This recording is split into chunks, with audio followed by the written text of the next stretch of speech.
ஆசீர்வாதத்தை குறித்து உங்களுக்கு தெரியாவிட்டால், அதை புரிந்து கொள்ளாவிட்டால், அதை குறித்த ஒரு வெளிப்பாட்டை நீங்கள் பெற்றுக்கொள்ளாவிட்டால், அதில் எப்படி நடக்க வேண்டும் என்று புரிந்து கொள்ளாவிட்டால், அதை எப்படி சொந்தமாக்கி கொண்டு அதை அனுபவித்து அதில் வாழ வேண்டும் என்பதையெல்லாம் புரிந்து கொள்ளாவிட்டால், அதை பற்றி ஒரு அக்கறையும் எடுக்கலைன்னா, அதை பற்றி ஒன்றும் இது பண்ணாமல் இருந்தால் என்ன ஆகும்னு சொன்னால், ஏற்கனவே சாபம் இந்த உலகத்தில் வேலை செய்து கொண்டிருக்கிறது, அதிலே தான் வாழ வேண்டியதாகி விடுகிறது. நல்லா கவனிங்க.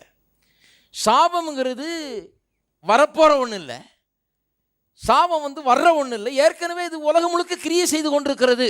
ஆதாம் என்னைக்கு பாவம் செய்தானோ அன்னையிலிருந்து ஒரு சாபம் என்கிற ஒரு பிரின்சிபல் உலகத்தில் வேலை செய்து கொண்டிருக்கிறது. சாபம் ஏற்கனவே வேலை செய்து கொண்டிருக்குறீங்க. அதனால தான் வேதம் சொல்லுது, மரத்திலே தூக்கப்பட்டவன் எவனும் சபிக்கப்பட்டவன் என்று எழுதியிருக்கிறபடி நியாயப்பிரமாணத்தின் சாபத்துக்கு நீங்களாக்கி. ஏன் எல்லாரும் சாபத்துக்கு கீழே ஏற்கனவே இருக்கிறார்கள். நம்ம செய்கிற தப்புனால சாபமாக போகிறதில்ல, நம்ம செய்கிற தப்புனால சாபம் வர்றதுன்னு நினச்சிட்டு இருக்காங்க நிறைய பேர். கிடையாதுங்க. நம்ம தப்பெல்லாம் செய்கிறதுக்கு முன்னால், நம்ம பிறக்கிறதுக்கு முன்னால் ஒருத்தன் தப்பு செஞ்சிட்டான். ஆதாம் முப்பாட்டன். சில நேரத்தில் நினைக்கிறதா பார்த்தா நல்ல கேள்வி கேட்கணும்னு. ஒன்றுமே நம்ம தப்பு செய்கிறதுக்கு முன்னாடியே, நமக்கு எல்லாம் உலகத்தில் உதிக்கிறதுக்கு முன்னாடியே, ரொம்ப வளர்த்ததுக்கு முன்னாடியே அவன் தப்பு செய்ததுனால இந்த உலகத்தில் சாபம் விட்டது. ஆகையால் நான் பிறக்கும் போதே ஒரு சாப உலகத்தில் பிறக்கிறேன். பிறக்கும் போதே இந்த சாபம் என்கிற பிரின்சிபல் இந்த உலகத்தில் கிரியை செய்து கொண்டிருக்கிறது. புரியுதா உங்களுக்கு என்ன சொல்கிறேன்னு? அப்படிப்பட்ட ஒரு உலகத்தில், அப்படிப்பட்ட ஒரு சூழ்நிலை தான் எல்லாருமே இருந்து கொண்டிருக்கிறார்கள். அது ஒரு பிரின்சிபலாக இன்றைக்கு உலகத்தில் வந்துவிட்டது. ஏனென்றால் மனுஷனுடைய பாவத்தின் நிமித்தமாக, ஆதாமுடைய பாவத்தின் நிமித்தமாக சாபம் பிரவேசித்து விட்டது. எல்லாரும் இந்த சாபத்துக்கு கீழாக இருக்கிறார்கள், வாழ்ந்து கொண்டிருக்கிறார்கள் என்றுதான் வேதவசனம் போதிக்கிறது. உலகம் சாபம் என்ற பிரின்சிபலில் தான் இருக்குது. அதனால தான் இந்த உலகத்தில் பஞ்சம், நோய்கள், கொடிய காரியங்கள்லாம் நடந்து கொண்டிருக்கிறது. பொல்லாத காரியங்கள் இந்த உலகத்தில் இருக்குது. பல வருத்தங்களை அடிக்கிறது. ஒரு சாபக்கேடு இந்த உலகத்தை சூழ்ந்து கொண்டிருக்கிறது. அதனால தான் இந்த உலகத்தில் வாழ்கிறதுன்னு சொன்னால், முதல்ல ஆண்டவராகிய இயேசுவை நாம் அறிந்து கொள்ள வேண்டும். இந்த சாபத்துக்கு நீங்களாக்கி நாம் மீட்டுக்கொள்ளப்பட வேண்டும் என்று வேதவசனம் சொல்லுகிறது. அதுதான் செய்ய இயேசு கிறிஸ்து இந்த உலகத்துக்கு வந்தார். இப்போ என்னென்னா, இந்த ஆசீர்வாதத்தை குறித்து புரிந்து கொண்டு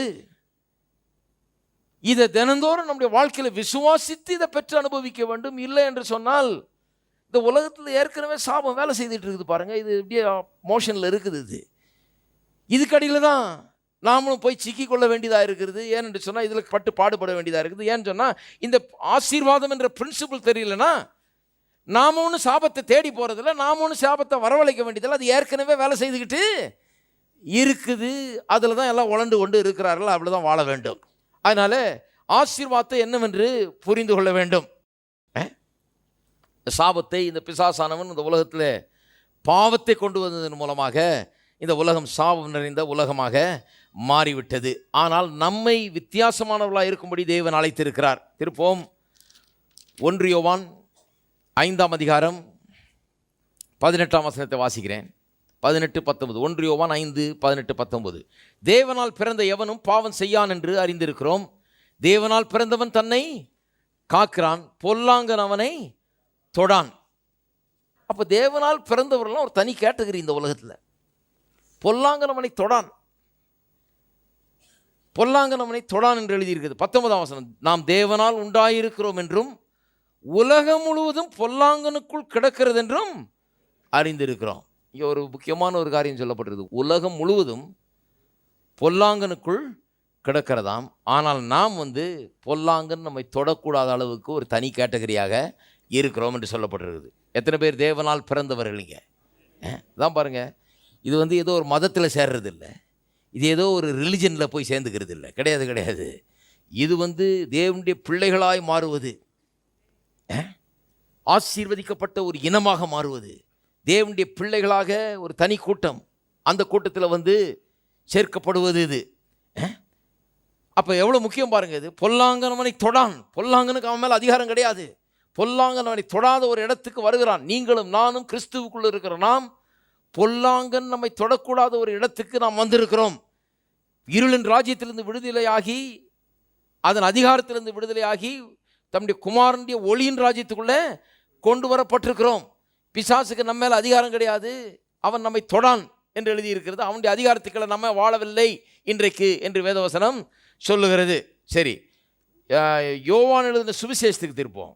1 யோவானை பார்த்தோம், இப்போ யோவான் எழுதின சுவிசேஷத்துக்கு திருப்போம். 17ஆம் அதிகாரம் 14. நான் உம்முடைய வார்த்தையை அவர்களுக்கு கொடுத்தேன், நான் உலகத்தான் அல்லாதது போல அவர்களும் உலகத்தார் அல்ல, ஆதலால் உலகம் அவர்களை பகைத்தது. அவர் சொல்றாரு, இயேசு பண்ற ஜெபம் பாருங்க. அவர் சொல்றாரு, நான் உம்முடைய வார்த்தையை அவர்களுக்கு கொடுத்தேன், நான் உலகத்தான் அல்லாதது போல. அவர் இந்த உலகத்திலிருந்து வரலங்க. அவர் எங்கேருந்து வந்தார்? பரலோகத்திலிருந்து கீழே வந்தவர். மரியாளுடைய வயிற்றின் மூலமாக பிறந்தார். கற்பத்தின் மூலமாக இந்த உலகத்தில் கற்பந்தரிக்கப்பட்டு பிறந்தவர் தான். உலகத்தில் பிறந்தார், எல்லா மனுஷனை போல பிறந்தார். ஆனால் அவர் எங்கேருந்து? இந்த ஊருக்காரில் அவர் எங்கே? கடவுள். அவர் மனுஷனாக மாம்சமாகி இந்த உலகத்தில் பிறந்தவர். அவர் சொல்கிறாரு, நான் உலகத்தான் அல்லாதது போல அவர்களும் உலகத்தார் அல்ல. சரி, அவர் உலகத்தான் அல்லன்றது எனக்கு நல்லா விளங்குது. ஆனால் நான் உலகத்தான் அல்லன்றார். எல்லாம் சொல்லுங்க, நானும் உலகத்தான் அல்ல. அவர் என்ன சொல்கிறாரு, இந்த ஜனங்களும் என்னுடைய கேட்டகரி. அவங்க எல்லாம் உலகத்தார போல அல்ல. அவர்கள் இந்த உலகத்தில் ஒரு தாயின் வயிற்றில் பிறந்திருக்கலாம், இந்த மாம்சம் ரத்தம் எலும்பு உடையவர்களாக இருக்கலாம். ஆனால் அவர்கள் வெறும் இந்த மாம்ச ஜந்துக்கள் கிடையாது, வெறும் இந்த மாம்சம் ரத்தம் உடைய ஒரு மனுஷன் கிடையாது. அவன் தேவனால் பிறந்தவன், இந்த உலகத்தான் அல்ல என்று வேதவசனம் சொல்லுகிறது. கொஞ்சம் யோசித்து பார்க்க வேணும். தேவனுடைய பிள்ளை என்னன்னா, இந்த உலகத்தில் நீங்கள் பிறந்திருக்கலாம், மாம்சம் ரத்தம் உடையவர்களாக இருக்கலாம், ஆனால் இந்த உலகத்தார் அல்ல. எல்லாம் சொல்லுங்க, நான் உலகத்தார் அல்ல. இயேசுவை போல நானும் இந்த உலகத்தான் அல்ல, ஆதலால் உலகம் அவர்களை பயத்தது. உங்களுக்கும் உலகத்துக்கும் ஒரு டென்ஷன் இருக்குதுன்னா அதை பற்றி ஆச்சரியப்படக்கூடாது. அது இருக்கும், அப்படி தான் இருக்கும். ஏன்னா நீங்கள் வேற கேட்டகரி. அடுத்த வசனம் பாருங்கள். நீர் அவர்களை உலகத்திலிருந்து எடுத்துக்கொள்ளும்படி வேண்டிக் கொள்ளாமல். சிலர் என்ன சொல்கிறாங்க, இந்த உலக வாழ்க்கையே எனக்கு பிடிக்கலைங்க, இந்த உலகத்தாரோட வேலை செய்கிறது எனக்கு பிடிக்கல, உலக கம்பெனியில் போய் வேலை செஞ்சுக்கிட்டு இந்த உலகத்தானோட போய் இருந்துக்கிட்டு இதெல்லாம் எனக்கு பிடிக்கல, ஆகவே இயேசுவே சீக்கிரம் வாரன்னு காத்துட்ருக்குறாங்க. அவர் சொல்கிறார், இல்லை நீ அங்கேயே இருன்றாரு. என்ன அங்கே கொண்டு போகன்றாங்க. அவர் சொல்கிறார், அதுவும் கொண்டு போக முடியாது, நீ அங்கே தான் இருக்கணுன்றாரு.